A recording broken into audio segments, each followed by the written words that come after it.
Hello everyone! Magandang araw sa inyong lahat. Welcome back to our channel and welcome back to our program. Sa mga dati pa pong nakasubaybay sa atin, hello, maraming salamat sa iyong muling pagbisita. At syempre sa mga bago nating taga-subaybay na nakapag-subscribe na, hello, maraming thank you talaga. At sa mga ngayon pa lang makakapanood o makakaumpisa ng ating mga kwento, sana po'y magustuhan niyong tumambay dito sa ating munting tahanan. At sana po kapag nagustuhan nyo, mag-subscribe naman kayo at mag-click ng notification bell para rin lagi kayong updated sa tuwing may bago tayong video na i-upload dito sa ating channel. At tulad po ng ating nakagawian, bago po natin umpisahan ang ating kwento ngayong araw, alam nyo ba, ang kwento natin ngayong araw ay isa po sa mga pinaka-unique na kwento na nabasa ko na pinadala sa ating channel at pinadala sa ating email address. So, abang-abangan nyo yan. Pero bago ang lahat, nako, nice ko munang mag-hi sa dami ng ating mga commentors. Tama po ba? Yung mga nagko-comment, ewan ko kung anong tawag sa inyo. Pero nais ko munang mag-hi sa inyong lahat dahil napakadami niyo po talaga. Hi kay Marilu Basmayor, maraming salamat. Alda Mascual, thank you so much. Christina Sison, Hamito Edwardson, thank you so much. Parang first time kong mabasa ang iyong pangalan. Josephina, thank you. Rose Chris Abelia, maraming salamat, listening all the way from Malaysia. Hello po kay Marinduque 35 Vlog TV. Maraming salamat, watching from Marinduque. Carlo Belarmino, Mary Jane Papag, thank you po. Mylene Joy Canonigo, maraming salamat. Jessa Alfanta, hello sa'yo. And hello din sa mga taga General Santos City. Literal po raw na every hour siyang nag-check kung may bago na bang upload. Grabe naman po yun. Oo, every 1 p.m. po yung upload natin. May paminsan-minsan lang na medyo nalilate, nagiging 1:30 kapag yung internet o di kaya kapag nag-upload tayo may mga konting problema lang naman, lalo na sa mga, alam mo na yung mga double check ni YT, ganon. Hi kay Marvy Monticelio, maraming salamat sa'yo. Trisha Marie Ignacio, hello, pasensya na.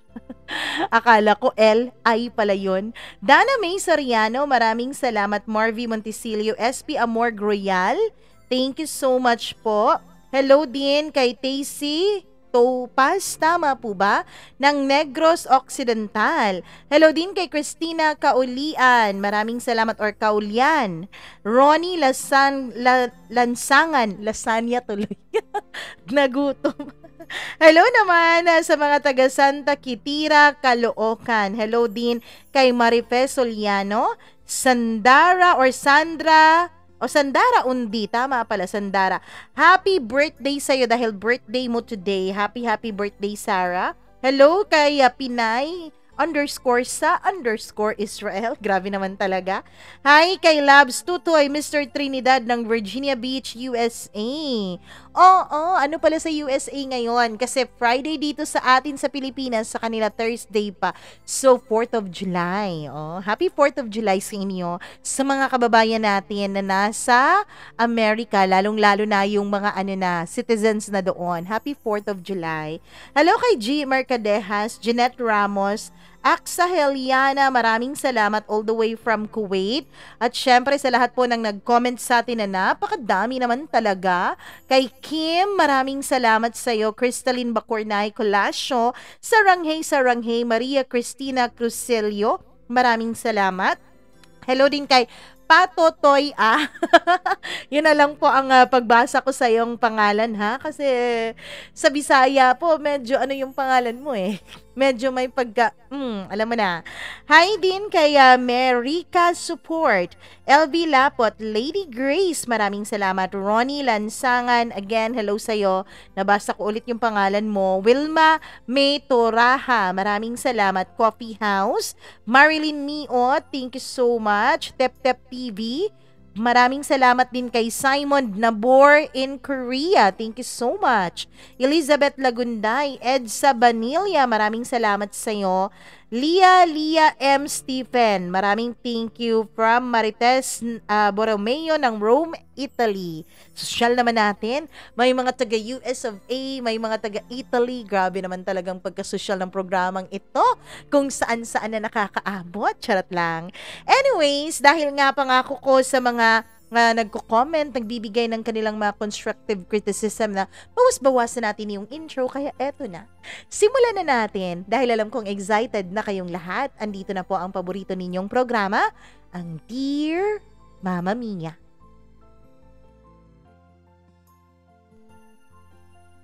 Ano ang gagawin mo kung kailanman sa buhay mo ay lagi ka na lang nakakulong sa ibang tao? Naranasan mo na ba na lahat ng desisyon na gusto mong gawin sa buhay mo ay kailangan may permiso mula sa iba? Naranasan mo na ba na mula pagkabata mo, ang pagkatao mo ay diktado ng ibang tao? Papaano kung bigla ka na lang magkaroon ng kalayaan? Isang kalayaan na akala mo ay hindi na darating. Ano ang gagawin mo sa kalayaang ito? Gagawin mo ba lahat ng mga bagay na gusto mong gawin? Susubukan mo ba lahat-lahat ng gusto mong subukan kahit alam mong ito ay mali? Dear Mama Mia, magandang araw po sa inyong lahat, lalo na sa inyo Mama Mia. Naway na sa mabuti kang kalagayan at naway na sa mabuti rin ang iyong kalusugan. Isa po ako sa mga libo-libo mong taga-subaybay. Isa po ako sa araw-araw na nakaabang ng mga bagong kwento na iyong isinasabuhay sa iyong channel. Itago niyo na lamang ako sa pangalang Merlin. Oo, nakatago po ang pangalan ko dahil masyado pong maselan ang kwentong ibabahagi ko sa inyo. Meron rin pong mga taong may katungkulan sa lipunan na hindi pwedeng mabanggit ang katotohanan dito sa channel at baka kung ano pang mangyari. Mama Mia, lumaki po ako sa isang striktong pamilya. Pulis po ang tatay ko. Malaki po ang katungkulan niya sa gobyerno. Ang nanay ko naman ay isa ring government employee. Malaki rin ang kanyang katungkulan dun sa probinsya namin. Kaya naman kilala po ang pamilya namin. Ako lang din ang nag-iisang babae sa 5 magkakapatid. Yung 2 kong kuya ay sumunod din sa yapak ng aking ama at naging pulis din sila. Yung isa naman ay naging engineer. Samantalang yung sinundan ko Mama Mia ay hindi pa siya sigurado noon kung ano ang gusto niyang kukunin. Maaga pong nag-asawa ang mga magulang namin. Kaya naman, maaga ding ipinanganak ang 2 kuya ko. Pero kami ng sinundan kong kuya ay matagal kaming lumabas sa mundo. Kaya naman, mataas po ang agwat ng edad namin mula sa 2 naming kuya. Pero kahit na ganon, Mama Mia, ay napaka-hands-on pa rin ng aming mga magulang sa amin. Lalong-lalo na sa akin. Pati na rin ang mga kuya ko ay napaka-protective sa akin. Sa totoo lang, naiinis ako Mama Mia sa sobrang protective nila. Yung iba kong mga kaklase at mga kaibigan ay naiinggit sa akin. Ang sabi nila napakaswerte ko raw dahil prinsesa ako ng pamilya. Totoo naman. Hindi po ako pinapagawa ng kahit na anong mabibigat na gawain sa bahay. Ang tanging household chore ko lang talaga ay pagwawalis. Wala nang iba pa. Meron kasi kaming katulong para sa ibang mga gawain. At kapag mga gawaing mabibigat naman ay pinapagawa yun sa mga kuya ko. Nung bata ako, akala ko ay napakaswerte ko dahil itinuturing nga akong prinsesa. Wala ring nambubuli sa akin Mama Mia kasi yung sinundan kong kuya na itago na lang natin sa pangalang Kuya Ayan ay napaka-protective din sa akin. Lagi niyang tinatanong noon kung sino ang mga kalaro ko. Kinikilala niya yon isa-isa. Binabantaan niya na kapag pinaiyak ako ay lintik lang daw ang walang ganti. Kaya naman natatakot noon ang iba kong mga kaibigan na makipaglaro sa akin. May isang beses kasi Mama Mia na naglalaro lamang kami ng tumbang preso nung ako ang tamaan ng tsinelas. Mukha ko talagang tinamaan kaya naman napakasakit noon at umiyak talaga ako ng todo. Nung malaman ng kuya ko ang nangyari ay pinuntahan niya ako. Pagkatapos ay tinanong niya kung sino ang bumato sa akin ng tsinelas. Nung nalaman niya ay pinagbantaan niya talaga yun. Kaya naman mula noon ay halos hindi na ako gustong isali ng ibang mga bata sa kanilang laro. Umiiyak ako noon. Wala kasing gustong makipaglaro sa akin. Yung kuya ko naman ayaw ding makipaglaro sa akin dahil iba ang mga barkada niya. Pwede bang sali ako sa inyong laro? Wag na Marlene, magagalit ang kuya mo. Ikaw naman tinamaan ka lang, di naman sinasadya, iiyak ka kaagad. Promise, hindi na ako iiyak. Wag na, baka mapagalitan pa kami. Nakakatakot kaya yung kuya mo. Yun ang lagi kong naririnig sa kanila. Nakakatakot ang kuya. Si Kuya Ayan pa lang yun ha. Wala pa po yung 3 ko pang ibang kuya. Pero Mama Mia, hindi rin nagtagal ay isinali na rin naman nila ako sa kanilang laro. At mula nga noon, kahit nasasaktan ako, kahit nasusugatan ako sa mga palaro namin, ay hindi talaga ako umiiyak. Kapag naman umiiyak ako ay patago lamang. Kapag nakita ako ng kuya ko at tinanong niya kung anong nangyari, sinasabi ko lang na wala, nadapa ako kung ano-ano pa man. Kahit pa nga paminsan ay may umaaway talaga sa akin ay hindi ko na rin isinusumbong. Naging tampulan kasi ako ng tukso na dahil sumbongera daw ako. Dahil napaka-arte ko raw, kesyo may mga kuya akong tagapagtanggol ko. Mama Mia, pinilit ko talagang tumayo sa sarili kong mga paa. Pinilit kong wag iasa sa mga kuya ko ang pagtatanggol sa akin. Pero hindi rin naman yung nangyayari. Kasi bawat araw na umpisa ng klase ay hinahatid ako ng kuya ko. Kapag may napapansin siyang hindi maganda, ay kinakausap niya kaagad yung ibang mga bata at pinagbabantaan na kaagad. Huwag niyong gagalawin si Merlin huwag niyong ibubuli. Kapag talaga nalaman namin na binubuli niyo yung kapatid namin, lagot talaga kayo, sabi nila. Kaya naman wala talagang naglalakas loob na mambuli sa akin ng harap-harapan. Meron yung iba, konting parinig pero hindi naman ako pinapangalanan. Hanggang sa mag-high school na ako, Mama Mia. Dito na nag-umpisa ang kalbaryo ng buhay ko. 3rd year high school nung mag-umpisa ng magkaroon ng mga love life at puppy love ang mga friends ko. Pero Mama Mia, sa akin, wala pong ganon.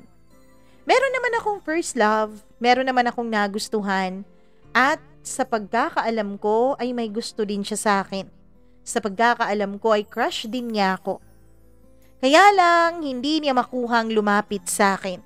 Dahil nga laging nakatingin mula sa malayo ang Kuya Ayan ko. Lagi niyang binabantaan yung iba. Oy Merlin, wag ka munang magbo-boyfriend Lagot ka talaga kay Papa. Ang papa ko naman, kung stricto ang mga kuya ko, ay halos triple din ang pagka-stricto ng papa ko sa akin. Ang sabi nila, Mama Mia, napaka-stricto daw sa trabaho ng papa ko at nadadala niya yun maging sa pamilya niya. Alam mo ba Mama Mia na kapag nasa bahay ang papa ko ay halos walang ni isang nagsasalita sa amin. Maliban na lang sa 2 kong kuya na pareho rin sa kaniyang pulis. Tahimik na tahimik talaga ang bahay kapag nasa bahay si Papa. Kapag wala naman siya at kapag kami lang ni Kuya Ayan ay laging magulo ang bahay dahil lagi kaming nag-aaway.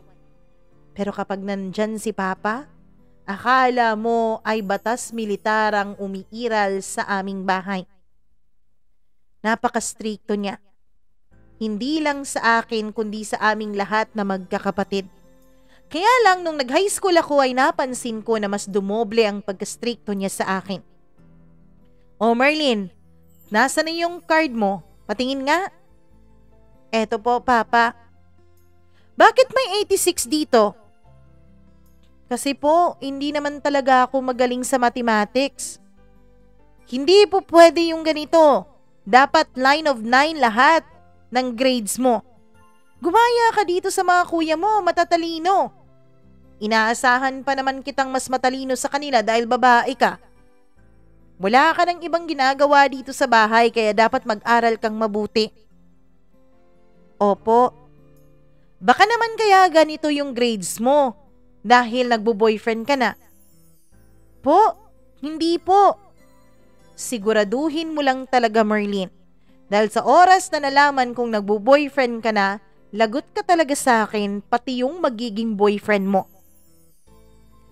Mama Mia, natakot talaga ako noon. Hindi kasi talaga palang ngiti si Papa. Taliwas sa inaasahan ng marami na dahil ako ang nag-iisang babae ay close na close ako sa Papa ko at Papa's girl ako, hindi naman po ganon. Napaka-stricto po niya lalo na sa akin. Kaya naman wala talagang halos naglalakas loob na manligaw sa akin noon. Hanggang nung mag-second year college na ako. Dito ko na po nakilala si Leo. Si Leo, Mama Mia, ay isang engineering student, samantalang ako naman noon ay nursing student. Usong-uso kasi noon ang pagiging nurse, Mama Mia, dahil in demand po sa ibang bansa, lalo na sa Amerika. Gusto ko pong mag-nurse, Papa. Bakit gustong-gusto mong mag-nurse? Tanong niya nung nalaman niyang nursing ang gusto kong kukuning kurso. Kasi po, gusto ko pong yumaman. Ano ka ba naman? Kumuha ka na lang ng kurso na pwede kang magtrabaho dito. Papa, please po, sigurado po ako, pagbubutihin ko po ang pag-aaral ko, sabi ko sa kanya. O siya, sige, mag-nurse ka kung gusto mong mag-nurse. Pero ang totoo niyan, Mama Mia, kaya ako naisip noon ang kursong nursing ay dahil meron nga akong pagkakataon na makapag-abroad. Ibig sabihin, may pagkakataon akong tumakas mula sa buhay namin. Oo, yun po ang main goal ko noon. Hindi naman totoong nursing talaga ang tinitibok na kurso ng puso ko. Ang totoo niyan ay gusto ko lang umalis sa amin. Gusto ko lang magkaroon ng konting kalayaan. At noong nag-second year college na nga ako, Mama Mia, at nakilala ko si Leo, ay mas lalong umigting ang kagustuhan ko na maging malaya mula sa striktong pamamalakad ng aming pamilya. Si Leo, Mama Mia, ay hindi katulad ko. May kaya po ang pamilya nila, pero hindi strikto ang kaniyang mga magulang. Nakakagala si Leo kasama ang iba pa naming mga kaibigan sa kung saan-saan. Naging magkaibigan kami dahil meron po kaming common friend. At dahil sa isang activity sa school ay napakilala kami sa isa't isa. Alam mo, matagal na talaga kitang gustong maging kaibigan, sabi niya. Ako? Bakit naman? Kasi napaka-misteryoso mo. Kahit college ka na, hinahatid ka pa rin ng kuya mo. Kahit college ka na, ang sabi ng iba nating mga kaibigan ay umuwi ka pa rin ng maaga. Hindi ka nga sumasama sa kanila sa mall o gumala man lang? Hindi kasi po pwede. Bawal. Bakit naman? Strikto kasi ang pamilya ko. Strikto ang papa ko, ang mga kuya ko, pati na rin ang mama ko. Nako, kawawa ka naman. Parang wala ka ng buhay niya na. Sinabi mo pa. Pero pasasaan ba? Kapag nakagraduate na ako, aalis naman talaga ako sa poder nila, sabi ko noon. Naging close kaming dalawa ni Leo dahil lagi niya akong sinasamahan kapag nagla-library ako, Mama Mia. Tanging sa library lang po, hindi mahigpit ang mga kuya ko at ang mga magulang ko. Kapag ang alam nila ay nasa school library ako ay hindi na nila ako hinahanap. Hinahayaan na lang nila ako. Lalo pa nung malaman nila kung gaano kahirap ang kursong nursing. Ang dami-daming kailangang i-memorize. Mula sa mga ugat ng katawan mo at kung ano-ano pa ay kailangan mo talagang i-memorize lahat. Kaya naman hinahayaan nila akong tumambay sa library. At dahil doon ang tambayan ko, ay doon din ako nahahanap lagi ni Leo. Mama Mia, doon din kami nagkakaroon ng pagkakataon para magkausap kaming dalawa. Hanggang sa unti-unti ay nahuhulog na ang loob ko sa kanya. Nararamdaman ko na rin naman na nahuhulog na rin sa akin si Leo. Kasi paminsan-minsan ay nagdadala siya sa akin ng kung ano-ano sa loob ng library. Kahit bawal ang pagkain doon, Mama Mia, pati na rin ang inumin, ay pinupuslitan pa rin ako ng pagkain ni Leo pati na inumin sa tuwing nagla-library ako at doon nagsastudy. At kapag lunchtime naman ay lagi niya akong nililibre. May mga flowers din siya sa akin na hindi ko naman binibitbit sa bahay kapag umuuwi na ako dahil ayoko ng maraming tanong.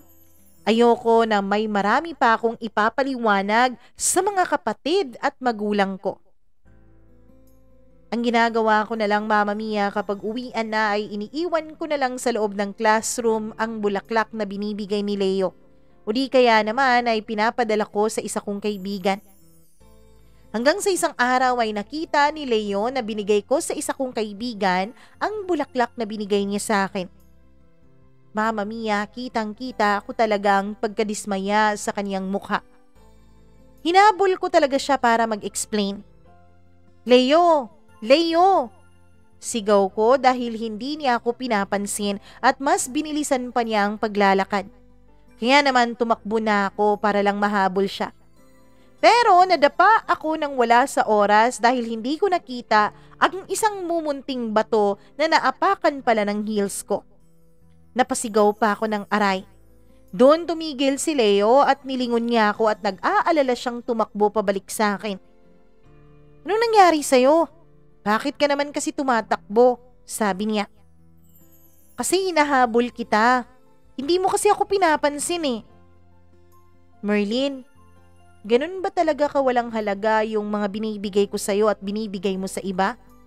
Sabi niya, nung tinulungan na niya akong tumayo at pagpagin ang suot ko. Leo, magpapaliwanag ako. Alam mo naman siguro kung gaano ka-stricto ang mga magulang ko at ang mga kapatid ko, 'di ba? Hindi mo nga pala alam dahil hindi mo pa naranasan. Ayoko lang na maraming tanong. Ayoko lang na marami silang sasabihin na kung ano-ano. Kaya binigay ko na lang yun. Pero kung ganun pala, pwede naman akong manligaw sa bahay ninyo. Wag! Nagmamadali kong sagot at pasigaw pa talaga. Bakit naman? Ganyan ba talaga sila ka-stricto? Hindi naman siguro nila ako puputulan ng buhay, di ba? Patawa pa niya sa akin. Leo, please, ayoko ng gulo. Ayoko ng maraming tanong. Hindi mo kilala ang pamilya ko kaya wag na lang, maawa ka. Pero baka magbago ang isip nila kapag nalaman nila kung gaano ako kasinsero sa'yo. Kapag nalaman nila na malinis ang intensyon ko. Leo, please, wag. Tsaka na lang kapag graduate na ako. Sabi ko noon. Mama Mia, sumunod naman si Leo. Sumunod naman siya sa pakiusap ko sa kanya. Hanggang sa naging lihim na rin ang pagkikita naming dalawa. Unti-unti ay nahuhulog na rin ang loob ko sa kanya.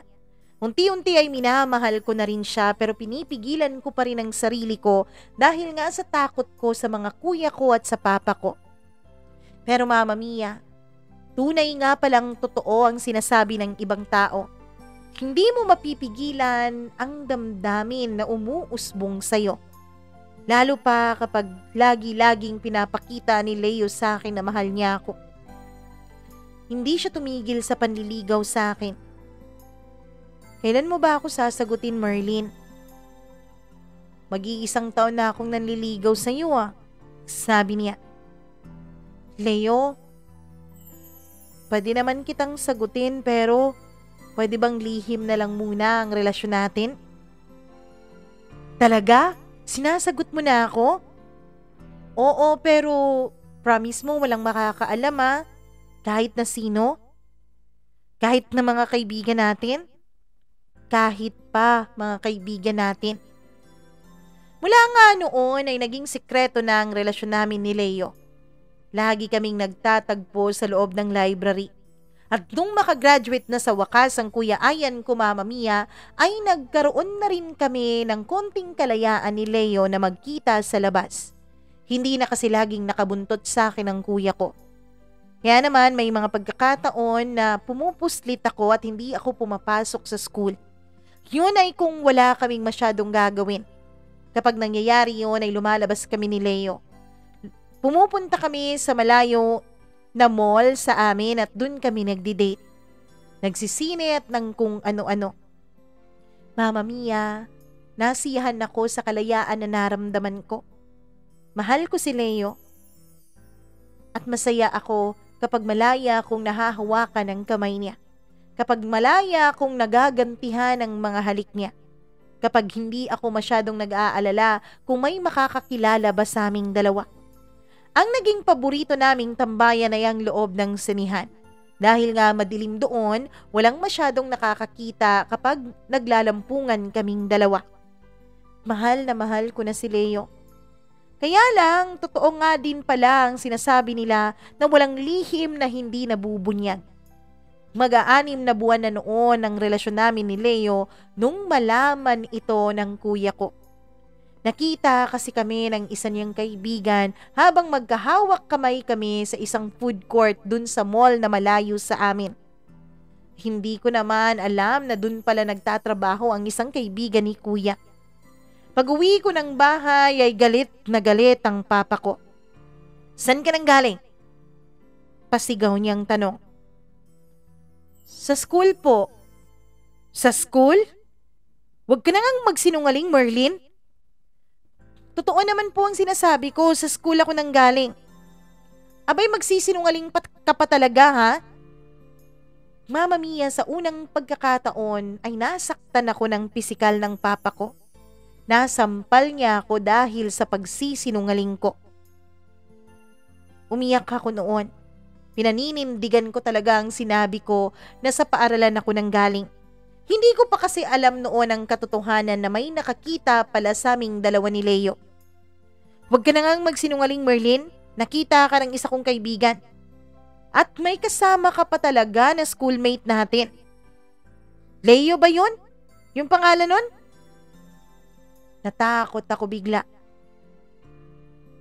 Alam ng kuya ko ang identity ni Leo. Natakot ako para sa kanya. Kuya, wag na wag kang gagawa ng paraan para layuan ako ni Leo.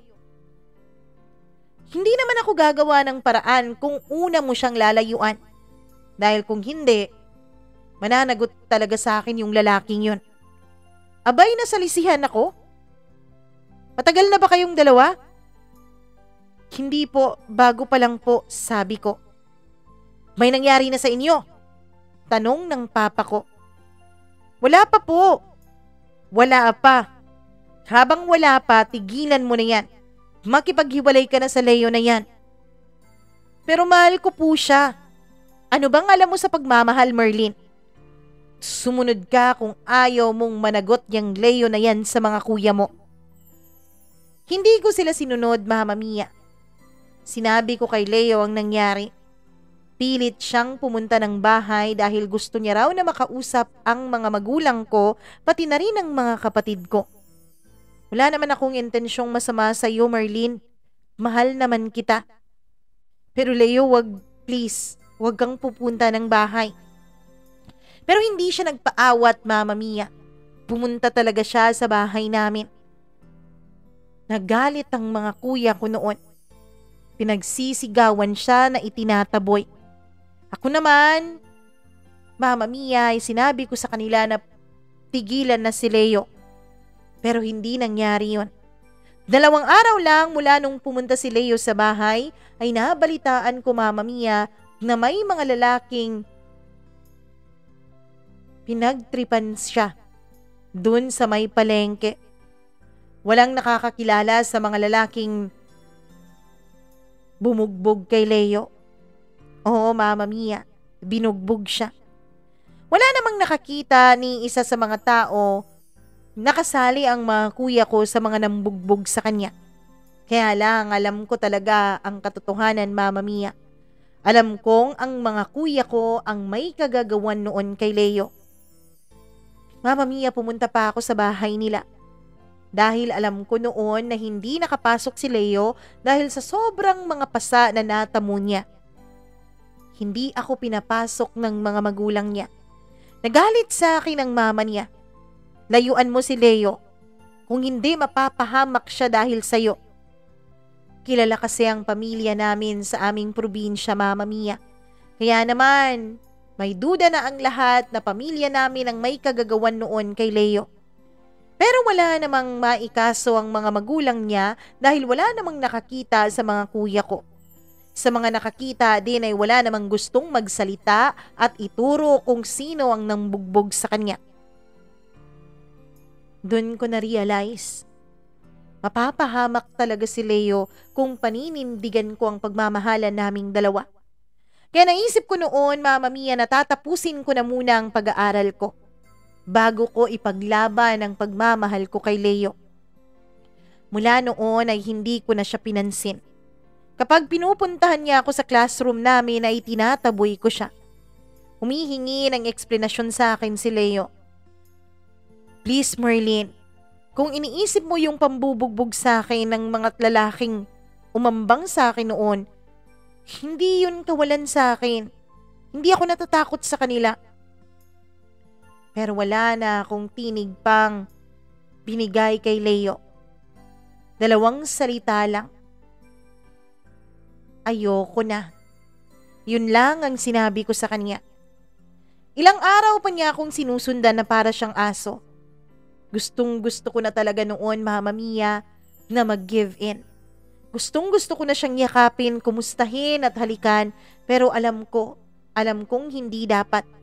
Kaya iniwasan ko siya. Hanggang sa tuluyan na rin siguro siyang nagsawa sa kakasuyo sa akin. Hanggang sa hindi na rin niya ako pinapansin. 8 buwan matapos ng paghihiwalay namin ay graduate na kami. At Mama Mia, nalaman ko na rin na may ibang girlfriend na si Leo. Nito ay may pinakilala din sa akin ng mga magulang ko. Isang lalaki na itago na lang natin sa pangalang Prince. Anak po siya ng isa sa mga kasamahan ni Papa na pulis. Anak po siya ng boss ni Papa. Nagkakilala kami nung may promotion ng Papa ko na pinapunta kami sa presinto kaming lahat na mga anak niya at ng asawa niya. Oh, eto si Prince. Siguro 1 taon lang ang tanda niya sa'yo. Prince, kailan ka nga graduate? Nung nakaraang taon po, Ninong. Oo. Kakagraduate lang nitong anak ko at magti-take lang ng nursing board exam. Sabi niya.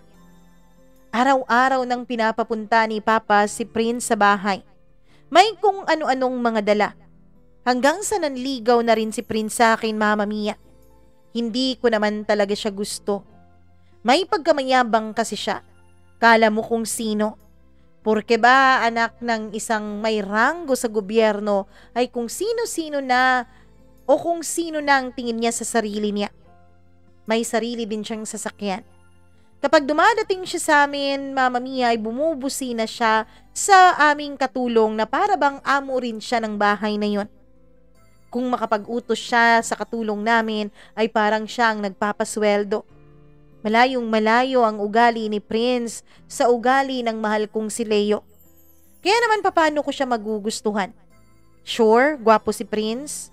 Sure, anak siya ng mga prominente ding pamilya sa aming lugar, pero hindi ko siya gusto. Kaya lang naging mapilit si Prince. Hanggang sa isang araw, Mama Mia, merong activity sa bahay nila. 60th birthday ng mama niya. Ayoko sanang pumunta doon, pero imbitado ang buong pamilya namin. At ang gusto raw ni Prince ay ako ang makakadate niya sa birthday party ng mama niya. Magbihis ka ng maganda ha, susunduin ka ni Prince, sabi ng papa ko. Sasabay na lang ako sa inyo, Papa. Hindi, doon ka kay Prince sumabay. Bakit po? Maluwag naman ang sasakyan natin. 'Di ba?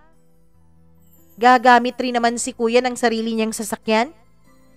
Huwag nang matigis ang ulo ha, Merlin. Kay Prince ka sasabay. Wala akong nagawa noon, Mama Mia. Tinanong ko pa talaga siya kung bakit kailangan niya ng date hindi naman siyang may birthday. Ganun talaga. Nag-e-expect na ang mga magulang ko na may ipapakilala ako sa kanilang babae. Kaya ipapakilala na kita sa kanila. Prince, ano ba? Hindi pa naman kita sinasagot Sabi ko sa kanya nung papunta na kami sa bahay nila. Hindi pa, pero sasagutin mo rin ako.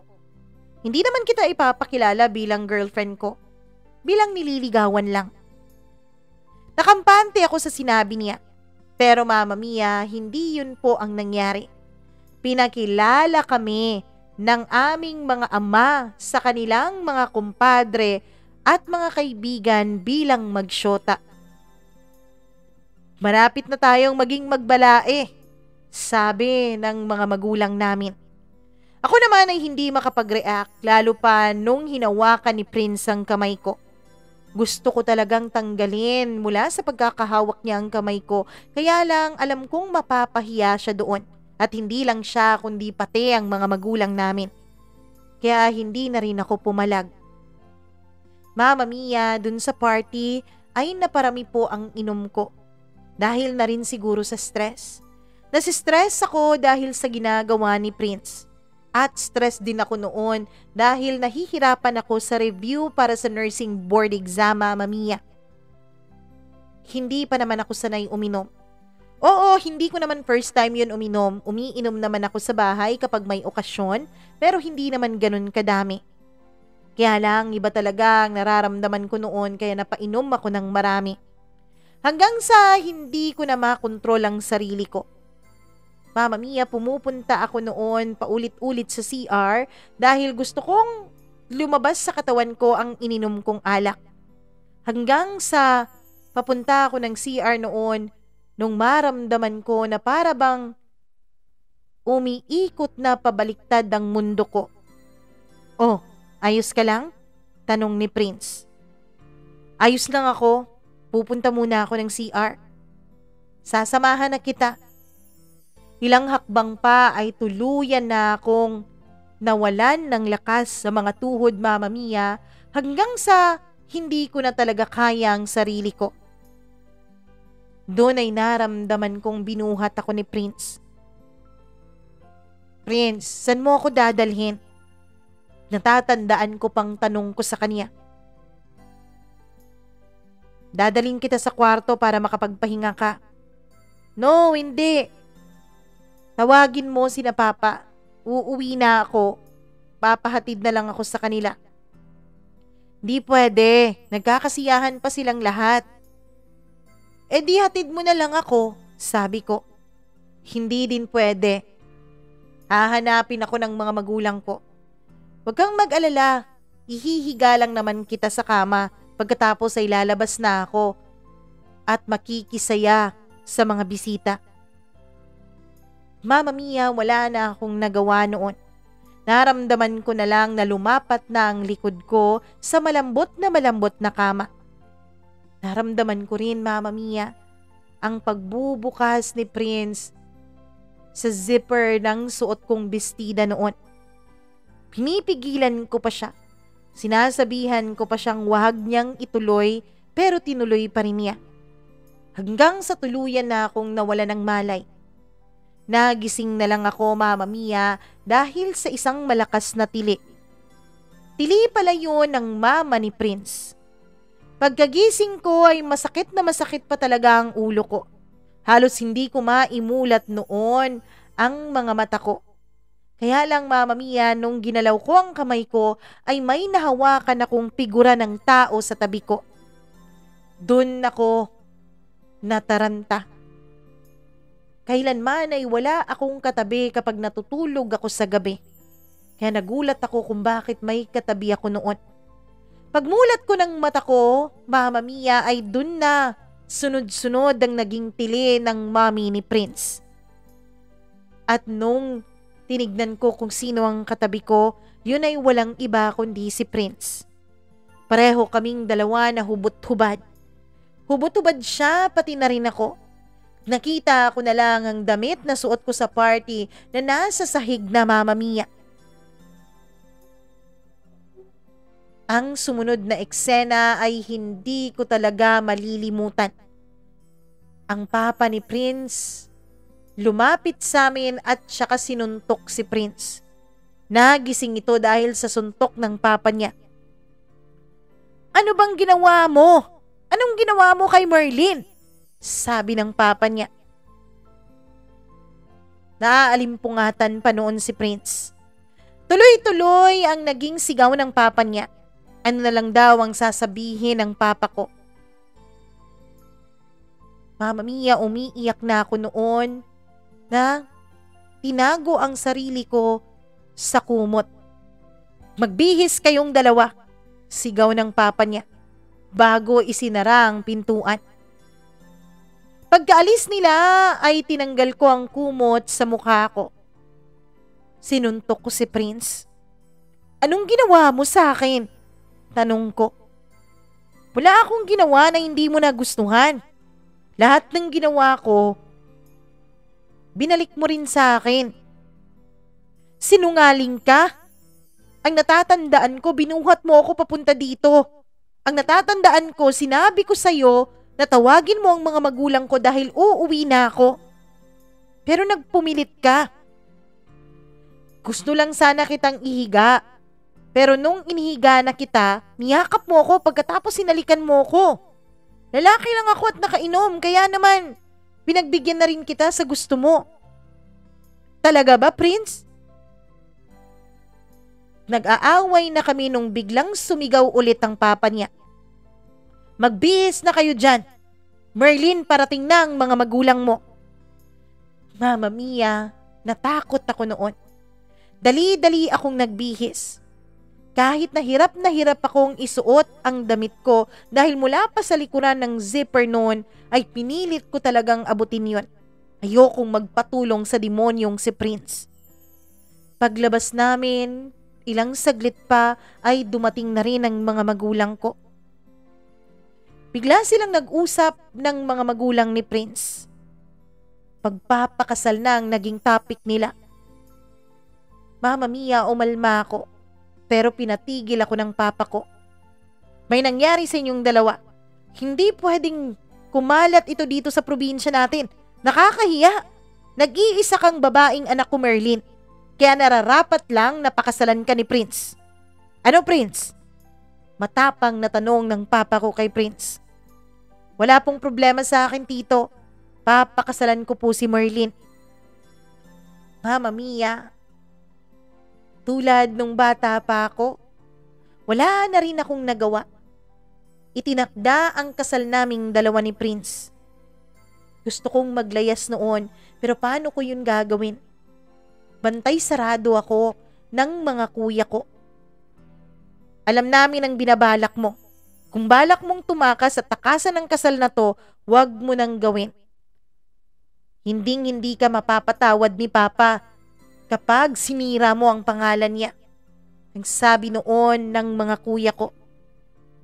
Mamma Mia, wala nga akong nagawa. Wala pang 2 buwan ay itinakda na ang kasal naming dalawa ni Prince. At nung tuluyan na nga kaming naikasal, ay dun kami tumira sa bahay nila. Nag-iisang anak lang kasi si Prince. Kaya wala raw ibang magmamana ng bahay na yon kundi siya, kaya pinilit ng mga magulang niya na dun kami. Ang gusto ko sana ay bumukod kami. Ang gusto ko sana ay magkaroon ako kahit ng konting kalayaan man lang ngayon na may asawa na ako. Mamma Mia, na itanong ko noon sa sarili ko kung hanggang ngayon ba ay ganito pa rin ang buhay ko. Mula pagkabata ko, mga magulang ko ang nagdedesisyon sa buhay ko. Mga kuya ko ang nagdedesisyon kung sino ang kakaibiganin ko. Hanggang ngayon ba naman, asawa ko ang magdedesisyon kung anong mangyayari sa akin. Pero ang pinagtataka ko lang noon, Mamma Mia, Kung kailan kasal na kaming dalawa ni Prince, ay tsaka naman siya hindi interesado sa akin. Ni hawakan kapag kaming dalawa lang ay hindi niya ginagawa. Wala naman akong ibang lalaki noon sa buhay ko. Kaya Mama Mia, ine-expect ko po bilang asawa, responsibilidad kong paligayahin sa kama si Prince. Pero lumipas na lang ang halos 3 buwan mula nung maikasal kami. Kailanman ay hindi talaga dumikit sa akin si Prince. Liban na lang kung nasa harap kami ng mga magulang niya o kung nasa harap kami ng mga magulang ko o kung nasa labas kami.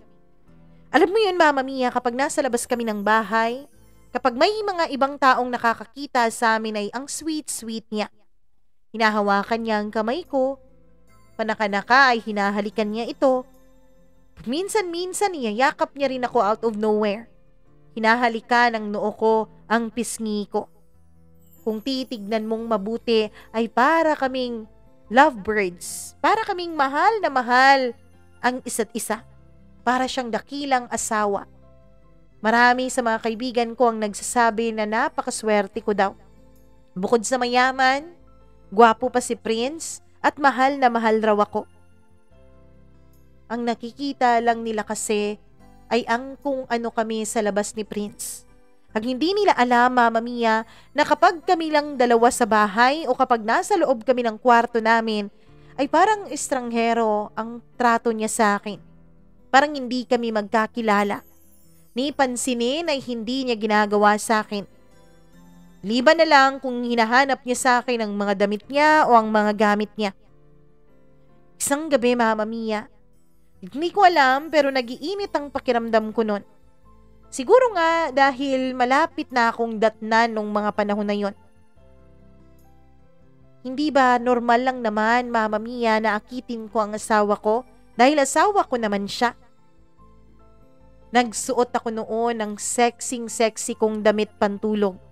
Binili ko pa talaga yun sa mall para maakit ang asawa ko. Sabi ko noon sa sarili ko, asawa ko na rin naman si Prince. Kaya kailangan na gawin ko ang mga obligasyon ko sa kanya. Pero nung mahiga na siya, Mama Mia, at tumabi ako sa kanya, ay tumalikod siya sa akin. Prince? Ano yun? Matutulog ka na ba? Oo, bakit? Kasi mag-aapat na buwan na mula nung ikasal tayong dalawa. Pero kahit kailan, wala pa ring nangyayari sa atin. Kahit nahihiya, ay pinilit ko pa ring sabihin ang bagay na yon. Baka kasi naisip niya, Mama Mia, na hindi ko gusto na may mangyari sa amin. Baka kasi naisip niya na baka mabastos niya ako. Akala ko ba ayaw mo nung may mangyari sa ating dalawa? Sabi niya. Noon ayoko. Kasi hindi naman kita kaano-ano. Hindi kita boyfriend noon eh. Tapos wala rin akong kaalam-alam kung anong nangyari sa atin noon. Pero ngayon, asawa mo na ako, obligasyon ko to sa'yo. Pagkasabi ko noon ay hinawakan ko ang balikat niya at hinaplos yun ng nakakaakit. Kaya lang, Mama Mia, tinabig niya ang kamay ko. Huwag ka nga dyan. Pagod ako eh, sabi niya. Ako ang papawi sa pagod mo. Gusto mo ba ng masahe? Tanong ko. Ayoko. Prince naman, paano tayo makakabuo ng bata nito? Lahat sila nagtatanong kung kailan daw natin balak na magkaroon ng anak. Bata-bata pa natin, anak na agad. Bata pa nga tayo pero kasal na tayong dalawa. Pwede ba? Huwag mo na nga akong guluhin, Merlin. Matulog ka na dahil pagod ako. Mama Mia, kahit anong ginawa ko noon ay wala effect pa rin talaga kay Prince. Gusto na raw niyang matulog kaya hinayaan ko na lang siya. Pumasok na lang ako ng banyo at nagpalit ng suot ko. Kinabukasan ay maaga siyang umalis ng bahay. Mula nga noon ay gabing-gabi na siya kung umuwi. Maagang maaga rin siya kung umalis. Ang sabi niya ay meron raw siyang ginagawang importante sa trabaho niya. Engineering kasi ang kurso ni Prince at yun ang tinapos niya. Isa rin siyang engineer, Mama Mia. Kaya naman, naiintindihan ko kung bakit busy siya. Ako rin naman ay busy din sa pagre-review ko noon. Hindi kasi ako natuloy na mag-take noon ng nursing board exam dahil naputol ang review ko dahil nga sa pag-aasikaso namin noon sa kasal naming dalawa ni Prince. Pero nung matapos ang kasal namin ay naisip ko na ipagpatuloy ang pagre-review ko. Dinidiscourage na nga ako noon ng mga magulang ko na mag-take pa ng board exam dahil ang gusto nila ay mag-focus na lang ako sa pagiging asawa ni Prince. Pero wala rin naman akong gagawin sa bahay nila. Meron naman silang mga kasambahay. May mga gagawa ng mga gawaing bahay at isa pa, hindi rin naman ako sanay sa mga gawaing bahay, Mama Mia. Kaya naman, ang ginawa ko na lang noon ay nag-enroll agad ako para sa nursing review. Hanggang sa isang araw, Mama Mia, umuwi ako noon nung madatnan ko si Prince na may mga kasama. Mga kaibigan raw niya. Eto nga pala yung misis ko, pagpapakilala niya sa akin. Pinakilala niya sa akin isa-isa. First time kong nakilala ang mga kaibigan niya, lalong-lalo na ang best friend niyang si Louie. Wala nga pala ang best friend ko nung kasal natin dahil nasa abroad siya noon. Sabi niya. Ah, ganun ba? Hi, ako nga pala si Merlin. Hello, Merlin. Nakangiti niyang sabi sa akin at kinamayan pa talaga ako. Pagkatapos nun, Mama Mia, ay halos araw-araw nang pumupunta sa bahay namin ang mga kaibigan ng asawa ko. Ako naman ay nagpapakadakilang asawa at pinagsisilbihan sila. Hanggang sa 2 na lang silang pumupunta. Hanggang sa 1 na lang. Laging pumupunta sa bahay namin si Louie. Nagugustuhan ko rin naman si Louie ang kausap dahil masiyahin siya. Mama Mia, ang hindi ko alam ay si Louie pala ang babago sa takbo ng buhay namin ng asawa ko. Isang araw, Mama Mia, tinext ako ni Louie. Hi, si Louie to. Nakuha ko yung number mo sa cellphone ni Prince. Oh, Louie, anong atin? Tanong ko. Pwede mo ba akong tulungan na mag-organize ng party? Ang sabi kasi sa akin ni Prince, hindi ka masyadong busy kapag weekend eh. Oo naman, pwede naman, sabi ko.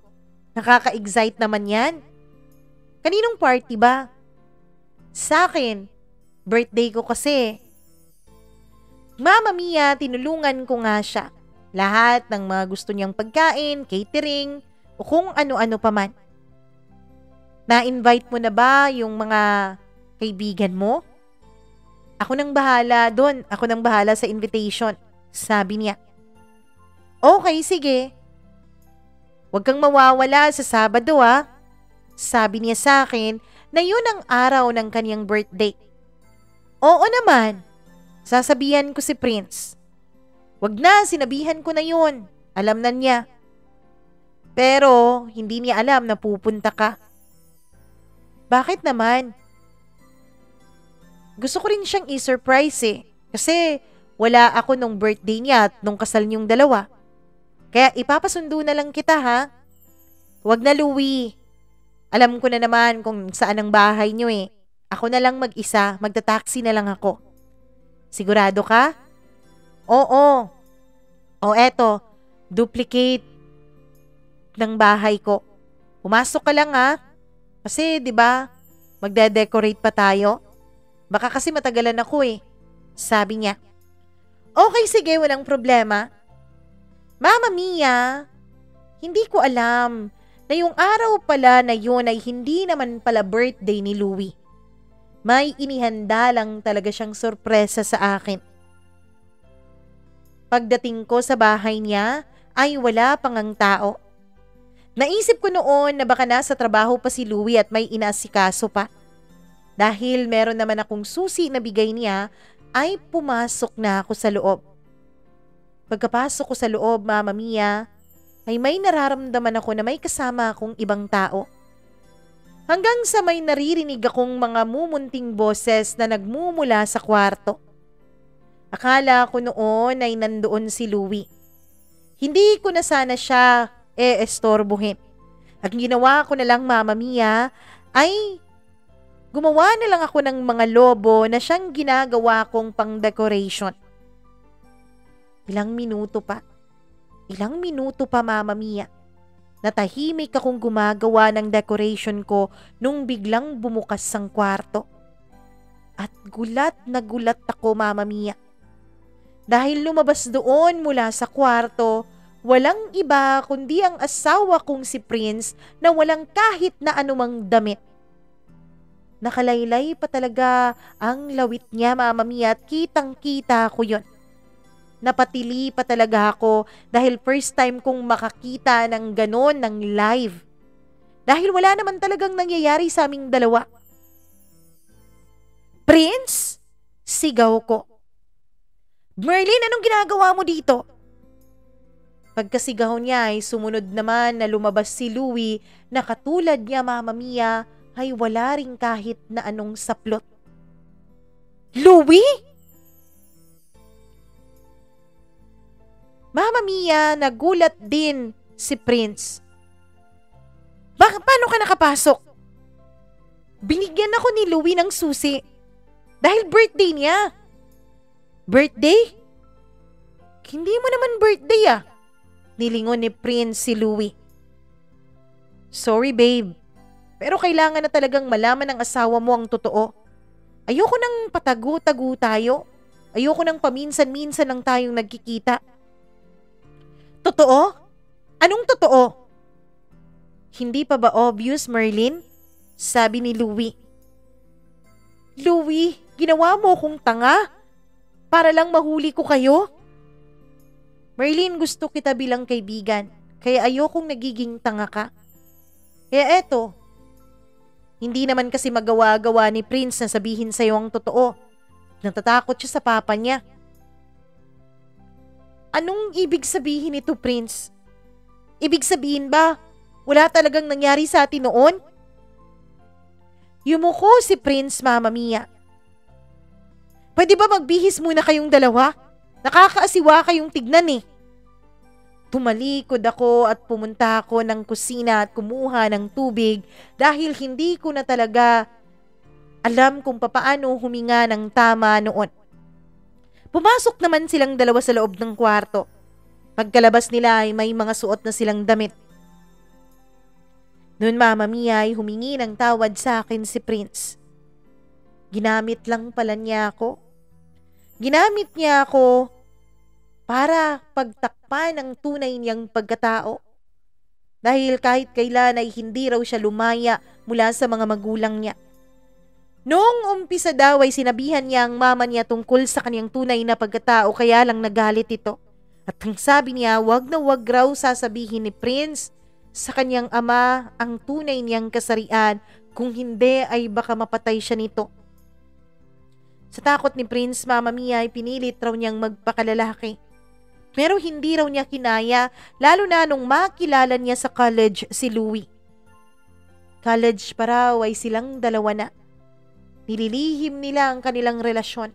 Nagpanggap silang mag-best friend. Nagpanggap sila bilang mga lalaki.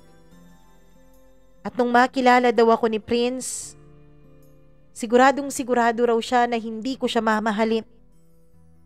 Siguradong sigurado raw siya na hindi ako mahuhulog sa kanya. Dahil sinasadya raw ni Prince na maging mayabang sa harapan ko. Sinasadya raw niya ang mga pangit niyang pag-uugali sa harapan ko para hindi ako mahulog sa kanya. Pero ginamit mo pa rin ako, Prince. Bakit di mo sinabi sa akin ang totoo? Hindi ko kasi alam kung maiintindihan mo eh. Pwede ba? Ilihim natin to? Ilihim? At anong gusto mo, Prince? Mananatili akong tanga-tangahang asawa mo?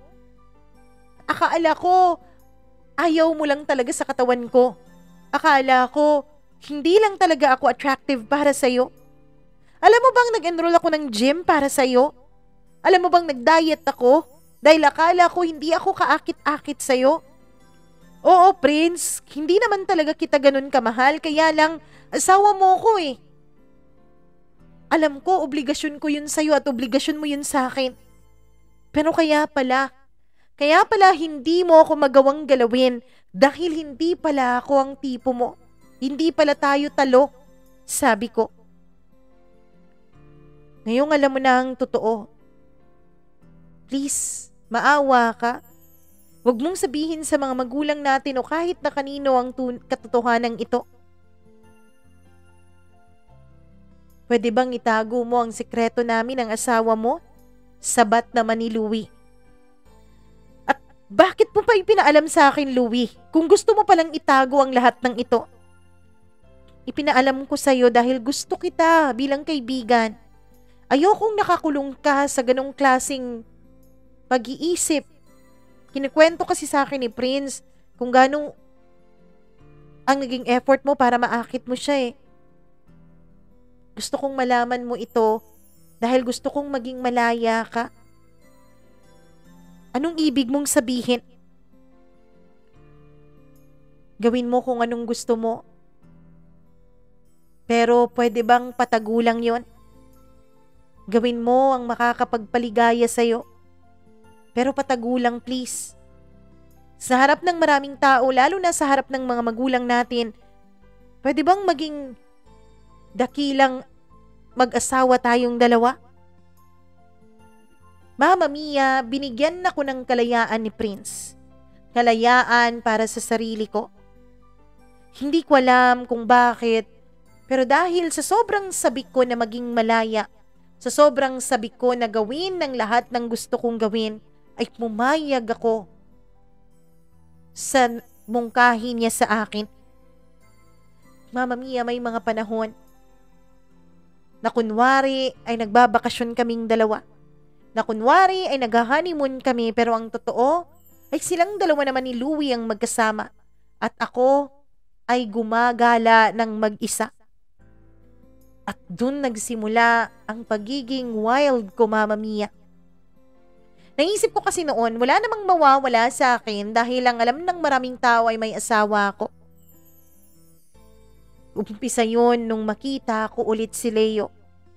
Nung magkita kami ulit, Mama Mia, ay niyakap ko agad siya at hinalikan. Nagulat pa si Leo. Nag-exchange numbers kaming dalawa at magka-text kami. Inamin ko sa kanya ang katotohanan. Sinabi ko sa kanya ang lahat. Si Leo noon, Mama Mia, ay may asawa na rin. May dalawa na rin silang anak. Dahil nabuntis niya pala noon ang kanyang girlfriend. Mama Mia, sinulit namin ni Leo ang kalayaan ko. Dahil kahit na ano pa man ang nangyari ay mahal ko pa rin siya. Sigurado ka ba sa gusto mong mangyari, Merlin? Tanong niya. Mahal kita, Leo. Alam kong mahal mo rin ako. Pero pareho tayong hindi na malaya dahil pareho tayong may asawa na, sabi niya. Ikaw hindi ka malaya pero ako malaya akong gawin ng lahat ng gusto ko. Dahil yun ang kasunduan namin ng asawa ko.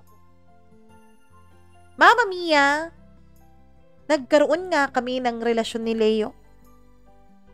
Tinago namin yun sa lahat. Sa mga pagkakataon na gustong makasama ni Prince si Louie nang silang dalawa lang, ay pinapalabas namin sa aming mga magulang at mga kapamilya na magkasama kaming umalis. Pumupunta kami sa isang resort. Nasa ibang kwarto si Louie at si Prince. Samantalang nasa ibang kwarto naman kaming dalawa ni Leo na lagi niyang sinasabi sa asawa niya na trabaho ang pinupuntahan niya. Mama Mia, hinire din ni Prince bilang kanyang assistant noon si Leo. Mareho kasi sila na engineering student. Hindi nga lang nakagraduate si Leo dahil maaga siyang nakabuntis. Kaya naman, sa bawat alis ni Prince ay kasama talaga si Leo. At yun ang naging rason niya sa asawa niya para makaalis. Ang hindi alam ng asawa niya ay magkaulayaw kaming dalawa ni Leo. Alam ko, Mama Mia, alam ko na marami ang magagalit sa inyo dahil sa mga ginagawa naming dalawa ni Prince. Walang nakakaalam sa sitwasyon namin kundi kaming apat lamang. Si Leo, si Prince, ako at si Louie. Hanggang ngayon ay si Louie pa rin at si Prince.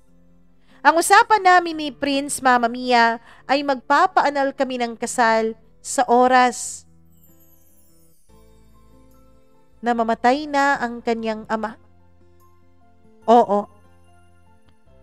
Hindi magandang pakinggan, Mama Mia, dahil napaka-healthy pa po ng papa ni Prince. Pero yun po ang kasunduan namin. Kaya lang naiisip ko ngayon, Mama Mia, paano kapag dumating na ang araw na yon? Paano kapag pwede na kaming mag-file ng annulment? Paano kapag naging malaya na ako? Pipiliin din kaya ni Leo na lumaya mula sa kanyang asawa at sa kanilang kasal? Paano kung matagal pa na panahon bago mangyari yon? Paano kung tumanda na kami, tsaka pa mangyari ang bagay na yon? Hindi ko kaya pagsisisihan sa huli ang mga desisyong ginawa ko. Hindi ko na alam, Mama Mia. Pero ang totoo niyan ay ine-enjoy ko na lang ngayon ang munting kalayaan na natatamasa ko. Kalayaan na mahalin ang lalaking tunay kong mahal. Kalayaang makipagsiping sa kanya. Kalayaang magawa ang mga gusto ko dahil pinoprotektahan ako ni Prince sa harap ng mga magulang namin kapalit ng pagprotekta ko rin sa kanyang tunay na pagkatao. Mama Mia, alam kong nalulunod kaming mag-asawa sa kasalanan. Pero ano bang magagawa namin? Biktima lamang kami ng isang kulungan na ginawa ng aming mga pamilya. Kulungan dahil sa pagiging strikto nila. Kulungan dahil sa kanilang standards na nilagay nila sa mga utak nila. Alam ko walang sikretong hindi nabubunyag. Pero sa ngayon ay ginagawa naming apat ang lahat para pangalagaan ang sikretong ito. Isang sikreto na sana wala nang ibang makaalam pa. Na sana kung mabulgar man ay dun na lang sa panahon kung kailan pwede na talaga kaming lumaya ng tuluyan. Maraming salamat po, Mama Mia. Hanggang dito na lang po ang kwento ko. Lubos na gumagalang, Merlin.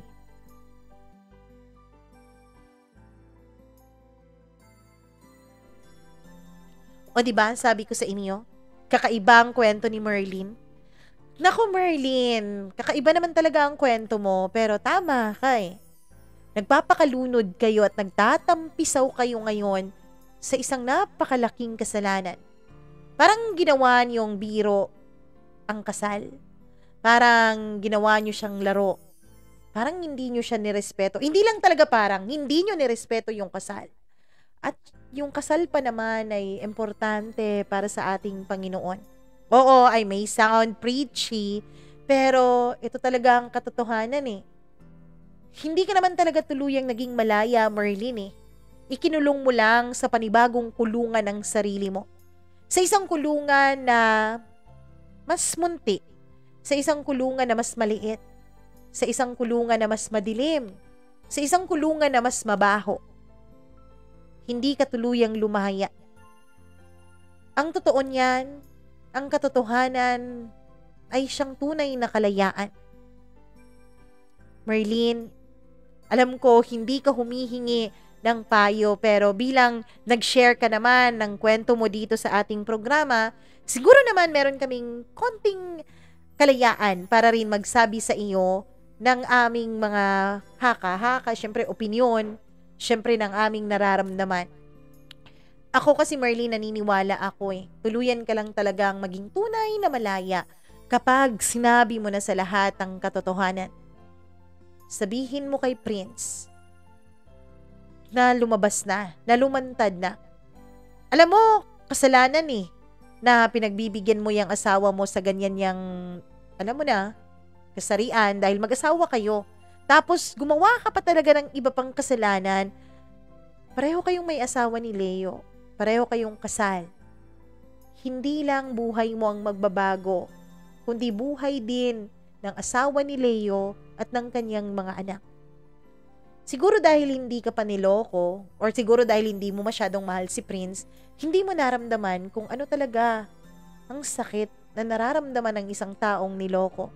Ng isang taong wala namang ibang ginawa kundi magmahal ng totoo pero niloloko pa rin ang mga taong mahal nila. Nakakasakit ka ng iba. Nakakasira ka ng ibang pamilya.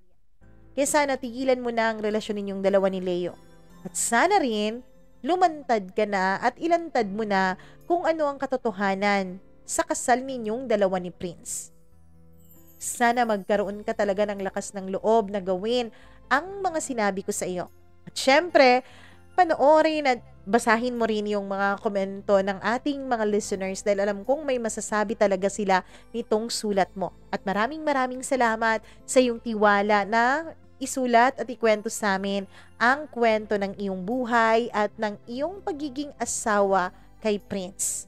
Ikaw na nakikinig ngayon, kung nagustuhan mo, na intriga ka, na imbierna ka sa kwentong ito, please do like and share this video para din marami ang makaalam na may mga ganitong kwento pala na nangyayari sa tunay na buhay at marami ang ma-inspire na lumaya mula sa kulungan na kanilang kinasasadlakan ngayon. Please do subscribe to our channel also and click the notification bell para lagi kang updated sa tuwing may bago tayong video na ilalabas dito sa ating channel. At huwag mong kakalimutan na pwede ka rin mag-share ng sarili mong kwento. Mag-email ka lamang mamamiacdo0317@gmail.com. Huwag mong kakalimutan na panoorin ang iba pa nating kwento dahil marami na po tayong nai-upload dyan po sa baba. Ako po ang nag-iisa ninyong Mama Mia. Magandang araw po sa inyong lahat.